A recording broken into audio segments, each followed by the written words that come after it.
I'm actually kinda mad that I watched this movie, man. I felt like I wasted my time. What is going on, ladies and gentlemen? My name is Ty Learned, and in today's video, we will be ranting about the Dragon Ball Super superhero movie, aka why Dragon Ball Super superhero sucks. Now, obvious spoiler warning for those who haven't seen the movie. 3, 2, 1, now it's time to rant. Now, let's start off with the stuff I do like, because I actually don't think this movie is a complete 0 out of 10, even though it's pretty close to 1. The best parts of the movie was definitely the comedy. Like, Dragon Ball humor for me is sort of similar to One Piece in a sense, where it just always hits. Plus, the best parts of the movie were either when Pan or Piccolo were on screen, giving that slice of life balance to not distract from the movie. Broly being in the movie as well genuinely surprised me and was actually cool seeing. And as a Piccolo fan, you will very much like this movie, as he's finally beating people up.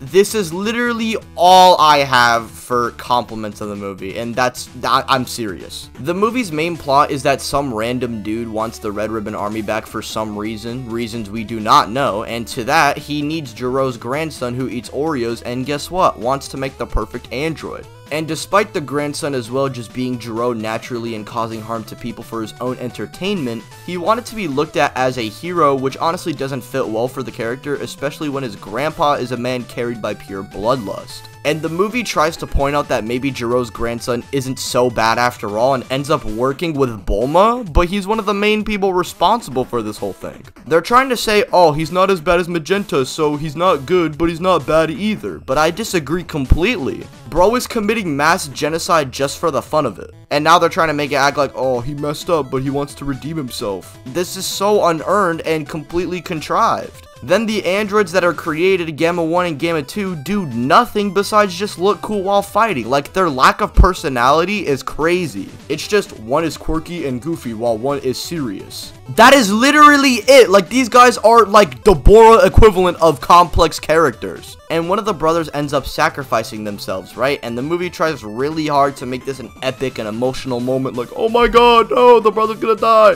But it's so underwhelming and it means nothing. Cell Max as well is probably the equivalent to that of Bio Broly, but only now he's canon. And I'm not even over exaggerating. He's legit just a big monster that makes the CGI fights look a little janky. And I do think the fighting as well is pretty decent for the most part, and honestly the animation, I'm not even gonna complain about it. That's just an easy way to kind of nitpick the movie. It's not gonna look 100% because it's completely CG, but for what it does, it is pretty decent and the fights are great. However, because Gohan and Piccolo fight characters who have no substance, it makes it hard for me to care about the new characters in the first place. And you guys might be thinking the one problem I have are maybe the new characters, and maybe Piccolo and Gohan could carry the movie. No, it's not even just that. Gohan and Piccolo, the two main characters in the movie, basically become the two strongest by the end with no real good reason for it. Piccolo just unlocks his potential through upgrading Shenron. However, this doesn't really make any sense, as why didn't Dende just upgrade the dragon during Super when threats like Frieza and Goku Black were around? And even if we granted Piccolo this anyway, you want to say that it's not really consistent for Piccolo to get this now? Let's say we disregard that. He didn't earn this strength on his own, and it doesn't really add anything besides just making Piccolo stronger.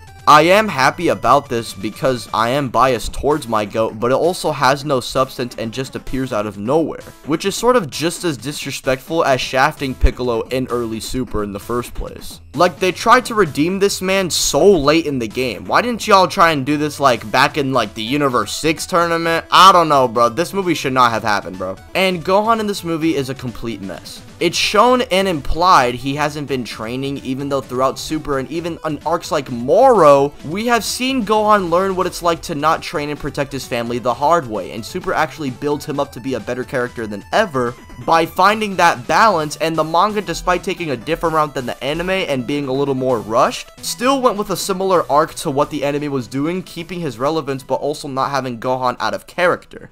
At the end of the day, Gohan is a person who doesn't like fighting but wants to keep his family safe and likes his family, so he's going to keep on training for that reason.